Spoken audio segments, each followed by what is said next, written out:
The morning sky above Colony Tertius burned orange and red, but not from the natural sunrise that should have painted the twin suns' light across the crystalline mountains. Instead, smoke and fire filled the air as another cluster of buildings collapsed under the relentless bombardment. Kira pressed herself against the crumbling wall of what used to be the medical center, her four arms wrapped protectively around a small Zalani child who whimpered in terror. The child's silver scales were dulled with dust and fear, and Kira could feel the rapid beating of two hearts against her chest. She whispered soothing words in the old tongue, the same lullabies her grandmother had sung to her centuries ago on their homeworld, before the Great Migration, before they had found this peaceful corner of the galaxy to call home. But peace was a luxury they could no longer afford. The Ravagers had found them 3 cycles ago. Nobody knew where they came from or what they wanted beyond destruction. They swept through the outer rim like a plague, consuming entire worlds, leaving nothing but empty husks of planets behind. Every species that encountered them tried to fight, tried to negotiate, tried to understand. None succeeded. Kira's people, the Zalani, were scientists and philosophers, not warriors.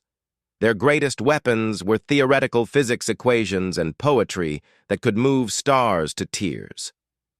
When the first reports of the Ravagers reached their council chambers, they had done what any civilized species would do. They sent out distress calls across the galactic network, formal diplomatic requests to their allies, and emergency broadcasts on every frequency they knew. The responses had been swift and unanimous. Sorry, but we cannot help. Every major power in the galaxy was either too far away, too busy fighting their own battles, or simply too afraid to risk their fleets against an enemy that seemed unstoppable. The Carillion Empire, their closest allies and trading partners for over 200 years, had been the most honest in their refusal. "We have run the calculations," High Admiral Zeth had told the Zalani Council via hologram, his massive scaled head hanging in shame. "Our combined fleets would delay them perhaps a few days at most. We cannot sacrifice our entire civilization for a gesture that will accomplish nothing." The Ethereal Collective had been more diplomatic, sending lengthy messages about the regrettable nature of war and the necessity of preserving the greater good. The Void Runners had simply stopped responding to communications altogether. Even the ancient Guardians, being so old and powerful that most species considered them myths, had sent only silence to their desperate pleas. So the Zalani had prepared to die alone. Kira shifted her position as another explosion rocked the building, sending fragments of crystal and metal raining down around them. Through the gaping hole that used to be a window, she could see the Ravager ships hanging in the sky like black tumors. They were wrong somehow, as if they had been designed by minds that understood function but had never grasped beauty or harmony. Everything about them spoke of hunger and consumption. The ground forces were worse. Kira had seen them only briefly during the evacuation of the outer districts, but the memory was burned into her mind. They moved wrong, fought wrong, even died wrong. Some said they were machines. Others claimed they were living creatures corrupted beyond recognition. It didn't matter. What mattered was that they killed everything in their path with methodical efficiency. "Kira," a voice whispered from across the rubble-strewn floor.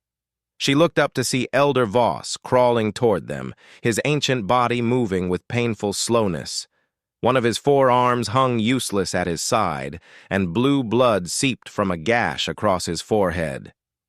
"Elder," she whispered back, "you should conserve your strength."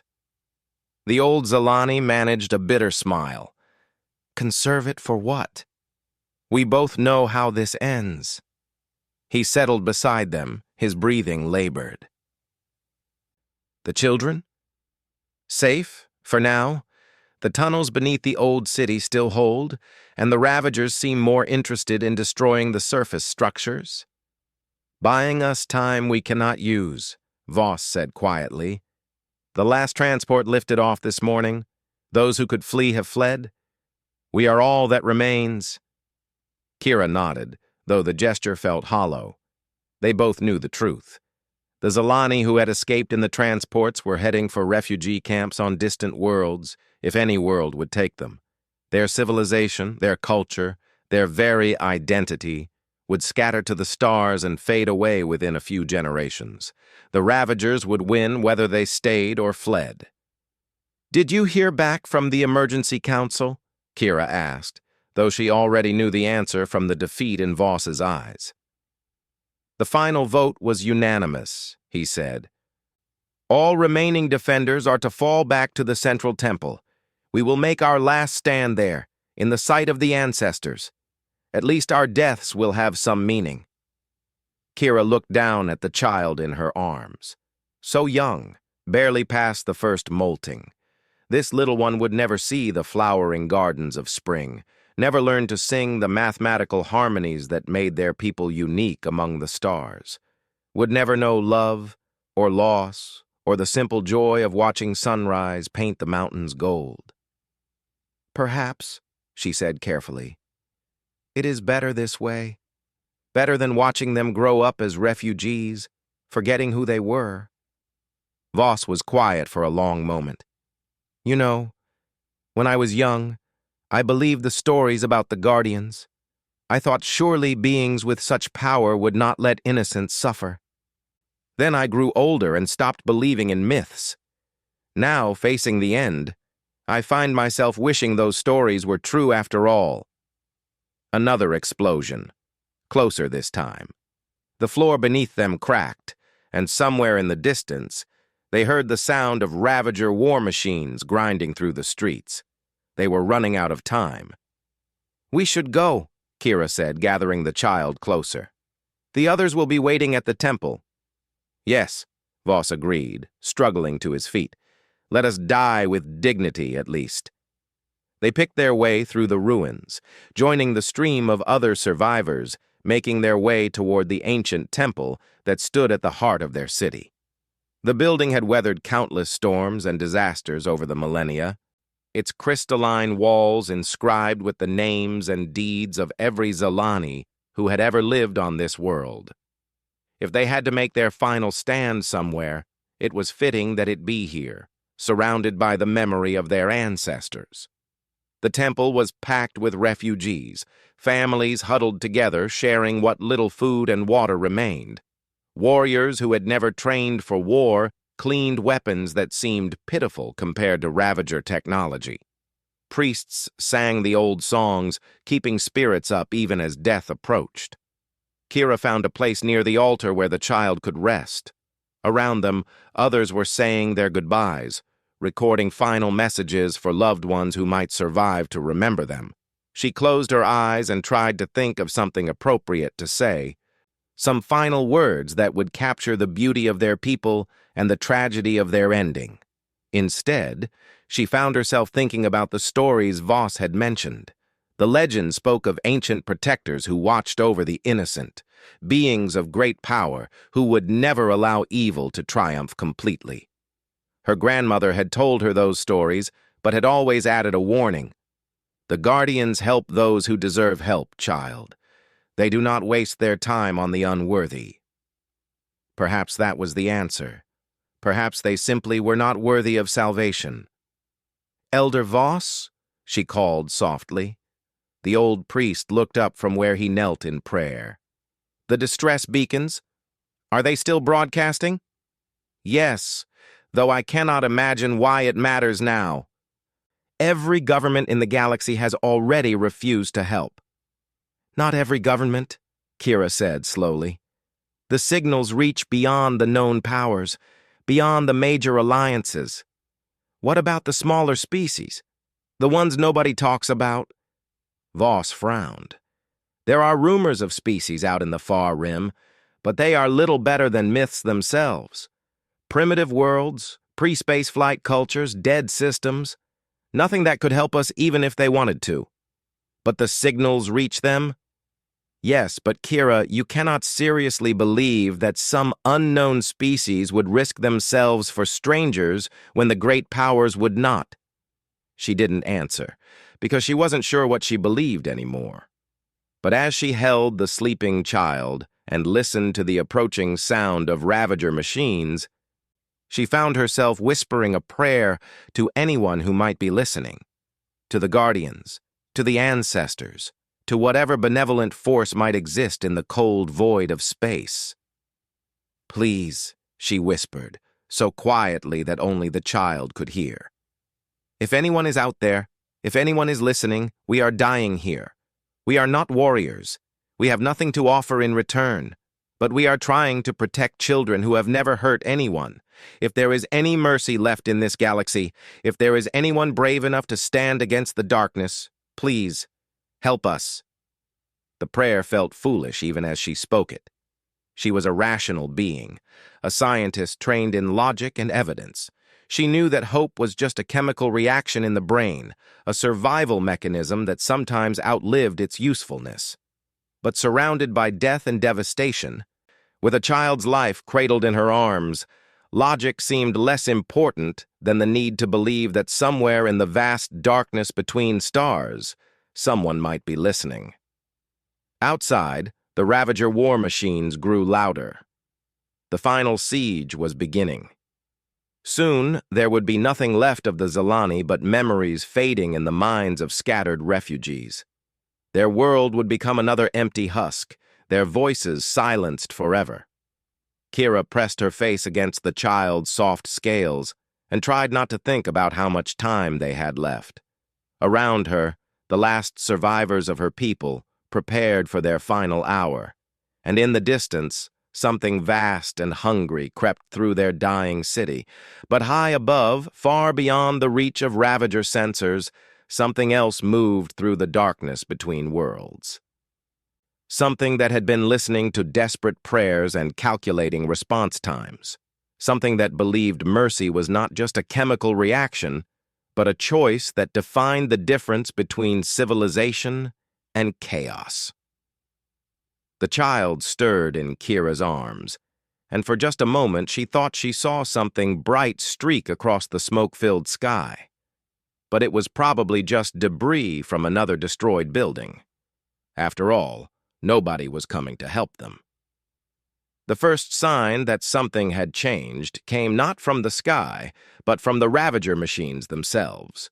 Their grinding advance through the streets suddenly stuttered, then stopped entirely. The mechanical whining that had filled the air for hours faded to silence, replaced by something Kira couldn't immediately identify. "Do you hear that?" Elder Voss whispered, his voice barely audible over the murmur of confused voices throughout the temple. Kira tilted her head, straining to listen. There was something new in the air, a high-pitched whistling sound, growing steadily louder.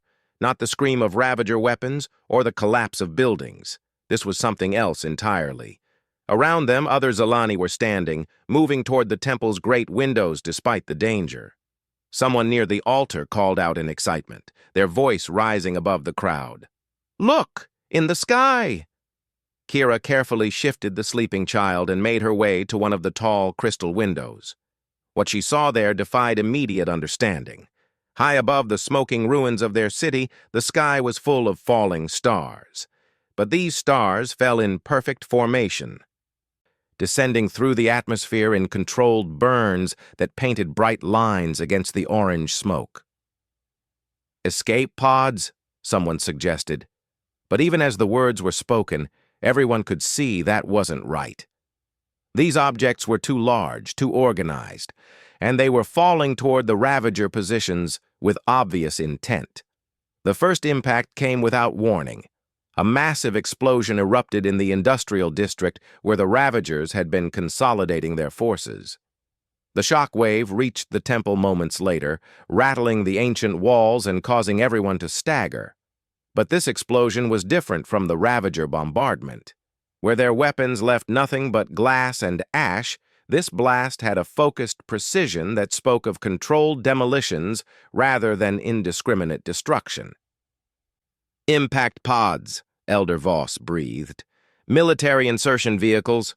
But whose?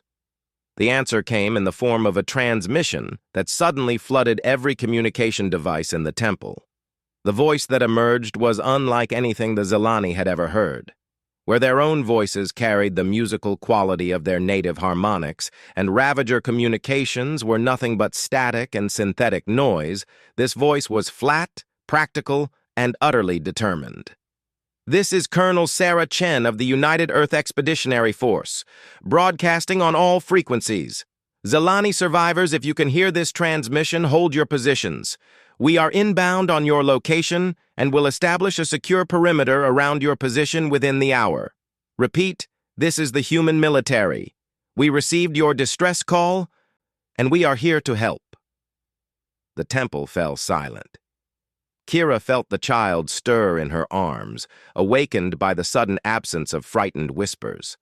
Around her, hundreds of Zelani stared at each other in confusion and growing hope. Humans? Voss said the word carefully, as if testing its weight. I have never heard of this species. Someone near the communications array was frantically working the controls. The database has minimal information, they called out. A small species from the Outer Rim. Pre-contact civilization until recently. No military records, no trade agreements, no diplomatic history. And they came anyway, Kira whispered. Outside, more explosions echoed through the city, but these were different from before. Each blast was precise, targeted, followed by the distinctive sound of weapons fire that moved and adapted rather than simply pouring destruction into every available space. Whoever these humans were, they fought like artists rather than butchers. The child in Kira's arms opened large silver eyes and looked up at her with the universal expression of confusion worn by young beings everywhere. "What happening?" the little one asked in the simple words of early speech. "I think," Kira said slowly, "help is coming." The next hour passed in a blur of distant combat and impossible reports filtering in through the emergency communication network. Survivors hiding throughout the city began reporting what they were seeing, and none of it made sense according to anything the Zelani understood about warfare. The humans fought unlike any species anyone had ever encountered. Where the great military powers of the galaxy relied on overwhelming firepower and massive fleet actions, these unknown warriors seemed to prefer smaller units that struck with surgical precision. They moved through Ravager positions like ghosts, appearing where they were least expected, hitting vital targets, then vanishing before effective retaliation could be organized. More confusing still were the reports of their equipment. According to panicked Ravager communications that intelligence teams were intercepting, human weapons were impossibly diverse. No two squads seemed to carry the same loadout, and they adapted their tactics to each encounter rather than following standard military doctrine. "They're using projectile weapons," reported one survivor who had managed to get close enough to observe a firefight. "Actual solid projectiles, like something from the early industrial age, but they're somehow penetrating Ravager armor that we couldn't scratch with plasma cannons. They're also using energy weapons," came another report, "but not like ours, focused beams that cut rather than burn, and some kind of explosive devices that seem to know exactly where to detonate for maximum effect." What struck everyone as truly bizarre was that the humans seemed to be arguing with each other constantly over tactical decisions, even in the middle of combat. Most military species maintained strict communication discipline during battle, but human chatter filled the airwaves with debates about approach vectors, target priorities, and equipment choices. Yet somehow this chaos worked. Within the first hour of their arrival, human forces had eliminated 3 major Ravager strongpoints and established a safe corridor for civilian evacuation. More importantly, they had done so without losing a single soldier, according to their own communications.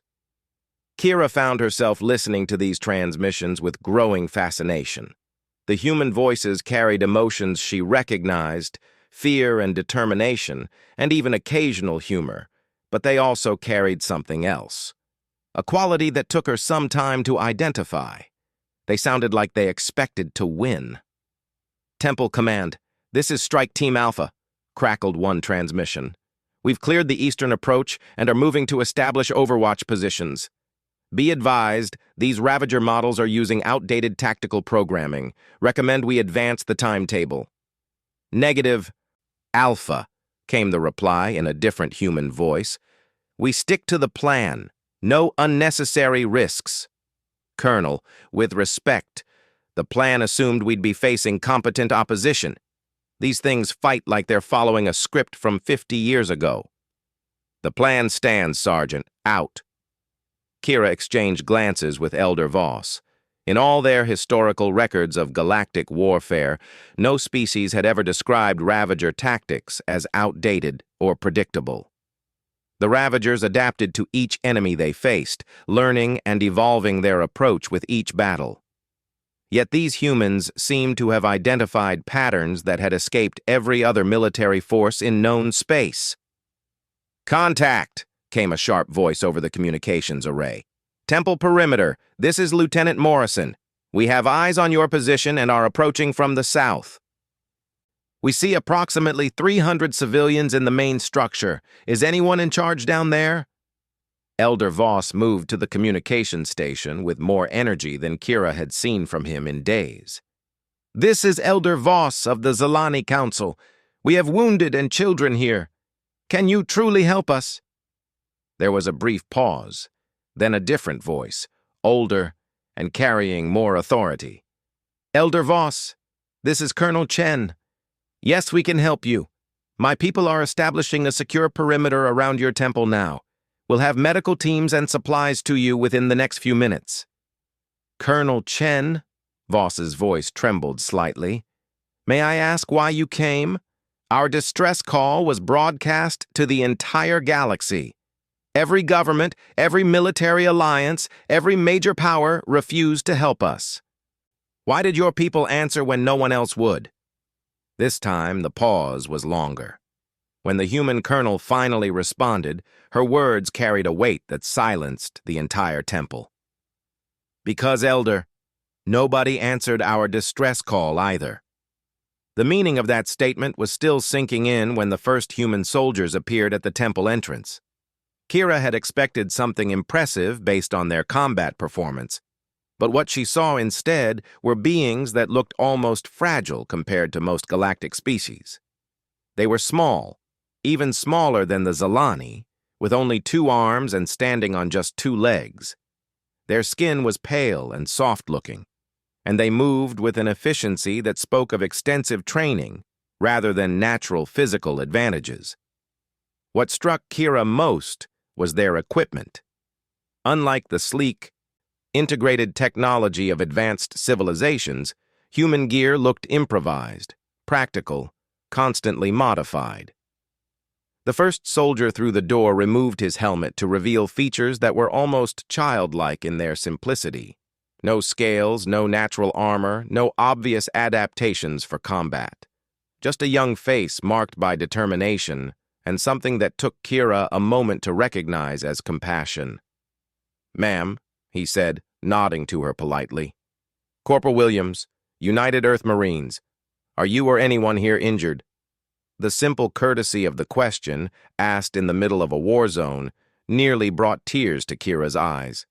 "Some wounded," she managed. "Children mostly safe." "Good to hear, ma'am. Medical team is right behind me." He looked around the temple, taking in the frightened faces and primitive conditions with the same expression Kira might use when encountering abandoned animals. "Don't worry," he said gently. "We're going to get you all out of here safely." More humans were entering now, carrying equipment Kira couldn't identify, but which they handled with practiced ease. They moved among the Zalani refugees with the same careful courtesy their first representative had shown, never touching anyone without permission, speaking quietly to avoid causing more stress. One of them, wearing slightly different insignia, approached Elder Voss. "Sir, I'm Dr. Martinez. We have field medical supplies and can treat your wounded immediately. We also have ration bars that should be compatible with your biology based on the data we were able to gather during our approach. Doctor, Voss said carefully, how long ago did you receive our distress call? The human consulted a device on her wrist. Approximately 18 hours ago, sir. We launched immediately upon confirming the situation. 18 hours? Kira stepped forward, still holding the sleeping child. You came here in 18 hours? From where? Dr. Martinez smiled, and there was something in that expression that spoke of vast distances and impossible determination. From Earth, ma'am. About 1,400 light-years from here. The number was meaningless at first. Then Kira realized what the human was saying, and the magnitude of it struck her like a physical blow. That's impossible. No ship can travel that distance in less than several months. Most ships can't, Dr. Martinez agreed. But when someone calls for help, we don't use most ships. Before Kira could ask what that meant, Colonel Chen's voice crackled over the communications array again. All units, this is Temple Command. Be advised, we have multiple Ravager reinforcement groups moving toward our position. Estimated time to contact 40 minutes. Prep for defensive operations. Colonel, came another voice, this one younger and carrying an edge of excitement. Request permission to engage the reinforcements before they reach the temple perimeter. Negative. We hold position and protect the civilians. Ma'am, if we let them get that close, there's risk of collateral damage to the temple. The civilians are our priority, Lieutenant. We don't take unnecessary risks with their safety. Listening to this exchange, Kira felt something she hadn't experienced in weeks. For the first time since the Ravagers had arrived, she was listening to a military force that put the protection of innocents ahead of tactical advantages. Every other species that had declined to help the Zilani had made cold calculations about acceptable losses and strategic value. These humans seemed to be operating under entirely different parameters. Excuse me, she said to Dr. Martinez. Your colonel. She said nobody answered your distress call either. What did she mean? The doctor's expression grew serious. Earth was attacked about 6 months ago by an enemy we'd never seen before. Different from your Ravagers, but just as destructive. We sent out calls for help to every spacefaring civilization we could find. She paused, checking on a wounded Zilani nearby. Nobody came. We had to figure out how to fight back on our own. And you did? Eventually. It took time and cost us more than I like to think about. But we learned something important in the process. What was that? Dr. Martinez looked directly into Kira's eyes, and what Kira saw there was not the hardness of a warrior or the coldness of a professional soldier, but the quiet strength of someone who had chosen to stand between innocence and harm. We learned that if you want to live in a galaxy where people help each other, you have to be the people who help each other. Outside, the sound of approaching Ravager forces grew louder, but for the first time in weeks, Kira was not afraid. She looked down at the child in her arms. The Ravager assault began exactly 40 minutes later, just as the human colonel had predicted. But what followed was unlike any battle in recorded galactic history. Kira watched from the temple's upper windows as the enemy forces approached in their typical formation. Massive war machines grinding forward in perfect coordination, support vehicles maintaining precise intervals, aerial units moving in textbook patterns that had defeated every opponent they had ever faced. It was a display of mechanical precision that had terrorized the galaxy for years. Then the humans opened fire. The first thing that struck Kira was the sheer variety of weapons being employed. Where most military forces used standardized equipment for coordination and logistics, the humans seemed to have deliberately chosen the most diverse arsenal possible. Some soldiers were using projectile weapons that fired metal slugs at incredible velocity, punching through Ravager armor like it was paper. Others employed energy weapons that carved through enemy formations with surgical precision. But it was the coordination that truly amazed her. Despite their earlier arguments over tactics, the human soldiers moved like parts of a single organism. They never seemed to get in each other's way, never fired at the same targets unless overwhelming force was needed, and somehow managed to create overlapping fields of fire that left no gaps for enemy exploitation. "How are they doing this?" Elder Voss stood beside her, his aged eyes wide with disbelief. "The Ravagers are adapting their assault pattern, but the humans are changing faster." It was true. Kira could see Ravager units attempting to modify their approach as they encountered unexpected resistance. But the human defenders seemed to anticipate every adjustment. Where the enemy concentrated forces, humans would redeploy to create killing fields. Where the Ravagers tried to flank, human soldiers would already be waiting. "Temple Command, this is Overwatch," crackled a transmission.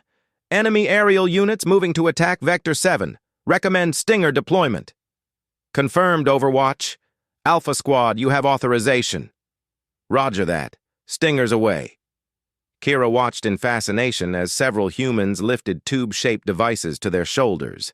There was a series of sharp reports and missiles streaked into the sky toward the approaching Ravager aircraft. But these weren't the massive anti-aircraft weapons she was familiar with. They looked almost primitive by galactic standards.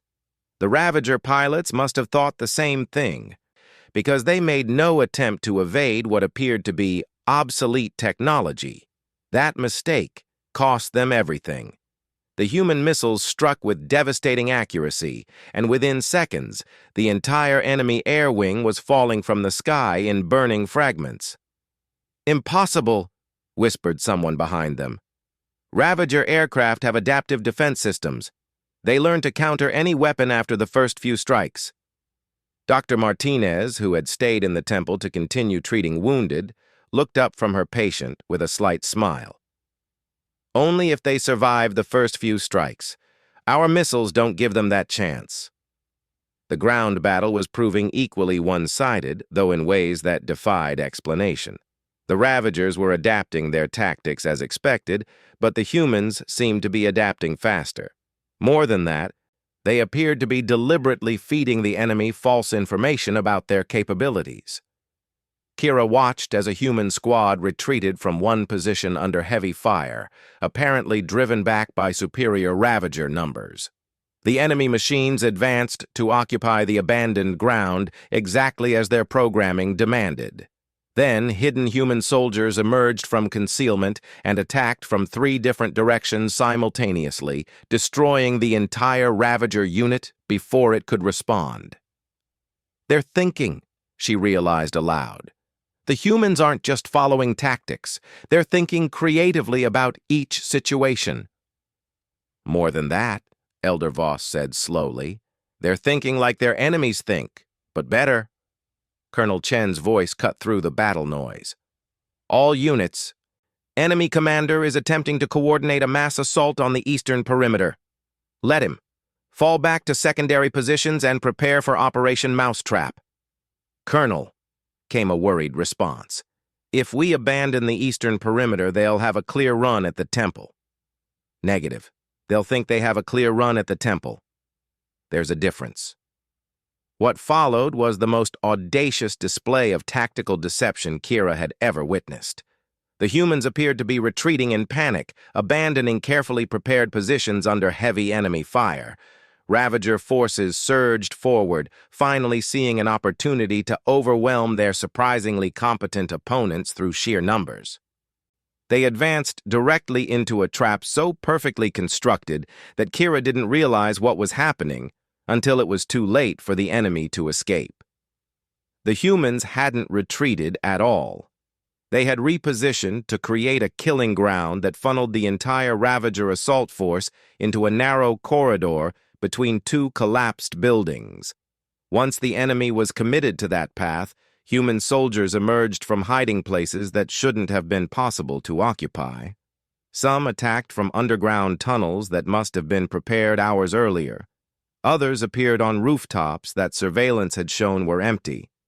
A few seemed to materialize from thin air in positions the Ravagers had already cleared and secured. The destruction was absolute. Within minutes, the entire enemy assault force had been eliminated without the loss of a single human soldier. How? Kira breathed. How did they know the enemy would move exactly where they wanted them to? Dr. Martinez finished bandaging her patient and moved to another wounded Zelani. Because humans have been fighting humans for thousands of years, she said matter-of-factly. We know every possible way thinking beings can trick each other. The Ravagers are smart, but they're not creative. They follow optimal solutions. We specialize in making optimal solutions into traps. The realization hit Kira like cold water. Every other species in the galaxy had tried to fight the Ravagers as an external threat, something alien and incomprehensible. The humans were fighting them as if they were just another human military force, predicting their moves based on pure logical analysis rather than trying to understand their alien psychology. It's not working because you understand them better, she said slowly. It's working because you don't care what they are. You only care what they're trying to accomplish. Exactly. Dr. Martinez smiled again, and this time there was something almost predatory in the expression. Every military force has the same basic objectives: secure territory, eliminate threats, minimize losses. Doesn't matter if you're human, alien, or machine. The math is the same. Outside, the sounds of battle were already fading.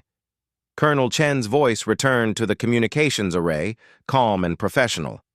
All units, report status. Alpha Squad, all green. Bravo Squad, minor injuries only. Charlie Squad, equipment damage but all personnel accounted for. Medical, what's our status on civilians? Dr. Martinez keyed her own communicator. All civilian wounded are stable. No casualties during the engagement. Outstanding. All units maintain perimeter security, but shift to evacuation support. We have transports inbound. Elder Voss moved to the communication station. Colonel Chen, is it truly over? For this engagement, yes, sir. But we're not done yet. Our intelligence indicates there are Ravager strongholds on 3 other continents, and they're likely to send reinforcements once they realize what happened here. We'll need to eliminate those threats before we can consider the planet secure. How long will that take? There was a pause. Then Colonel Chen's voice returned with the same quiet confidence they had been hearing all day. We estimate 48 hours for complete planetary liberation, Elder. Possibly less now that we understand their tactical limitations. Kira felt the child in her arms stir and look up at her with those wide silver eyes. Safe now? The little one asked in their simple way. Yes, Kira whispered, and for the first time in weeks, she truly believed it. Angels came from sky. We safe now. The evacuation began an hour later, and it was unlike anything the Zelani had experienced during their months of war. Human transports landed with precision timing, their crews working with the same efficient courtesy that had marked every interaction. Wounded were loaded first, then families with children, then elderly members of the community. But what struck everyone was how the humans treated their passengers. Where refugee transports from other species had processed the Zelani like cargo, these ships welcomed them as guests. Human crew members offered food, medical attention, even entertainment for the children. They asked about Zelani culture, shared stories of their own worlds, and treated every passenger as an individual worthy of care and respect. Kira found herself assigned to the same transport as Colonel Chen and spent the journey trying to understand the woman who had led this impossible rescue. The colonel was younger than she had expected, perhaps middle-aged by human standards, with graying hair and eyes that had seen too much war.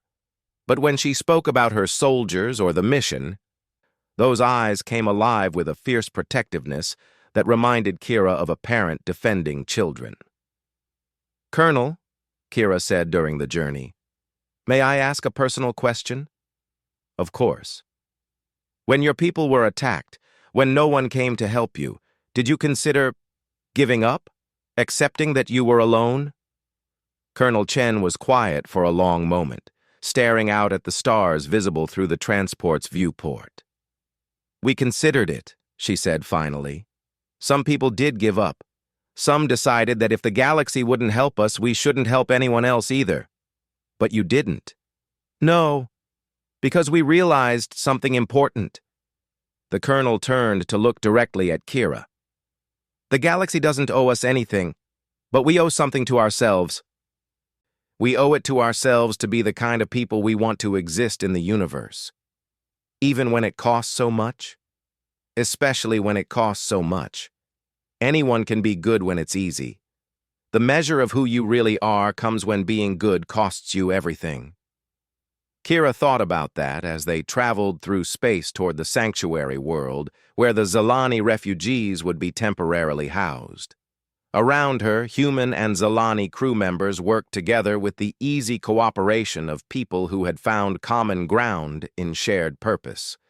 The child in her arms had finally fallen into peaceful sleep, no longer startling at unexpected sounds. Other Zalani children throughout the transport were playing games with human soldiers, learning new words, sharing drawings that crossed species lines with the universal language of childhood. "What happens now?" she asked Colonel Chen as they approached their destination. Now we help you rebuild. My government has already authorized full humanitarian support for your people. We'll provide security while you establish new settlements, share our technology to help you defend yourselves, offer trade agreements that benefit both our peoples. And in return? Colonel Chen smiled, and this time there was no edge to it, no hidden agenda, just the simple warmth of one person talking to another. In return, you remember that someone came when you needed help, and someday, when someone else sends out a distress call that everyone else ignores, maybe you'll be the ones who answer.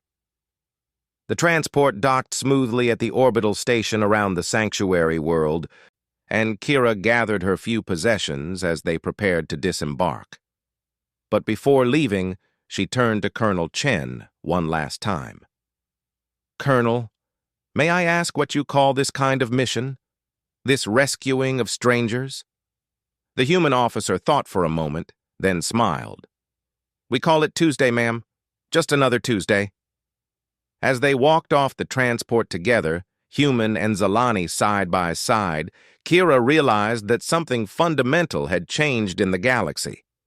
For the first time in recorded history, a species had proven that power could be used for protection rather than domination, that strength could serve compassion rather than conquest. The Ravagers would learn this lesson the hard way over the next few weeks, as human forces systematically dismantled their invasion fleets with the same methodical precision they had shown at the temple. But more importantly, other species would learn it too. Within a year, the first non-human ships would arrive at Earth carrying refugees from other conflicts, other disasters. The humans would welcome them with the same matter-of-fact kindness they had shown the Zalani, asking only that their guests remember the lesson when others needed help. And slowly, one rescue at a time, the galaxy would begin to change. Not because anyone forced it to, but because someone had proven that change was possible. Kira looked up at the stars visible through the station's viewport and whispered a prayer of gratitude to whatever force had guided these strange, wonderful beings to her people's aid. In the distance, she could see human ships preparing for their next mission, their crews already planning how to help the next group of strangers who would surely need them. Angels, she thought, angels from the sky who came when no one else would. Mrs., who had awakened and was staring with wide eyes at the strange beings who had come from impossibly far away to protect them. "Help coming," she whispered to the little one. "Angels coming from sky." Everyone had already said so.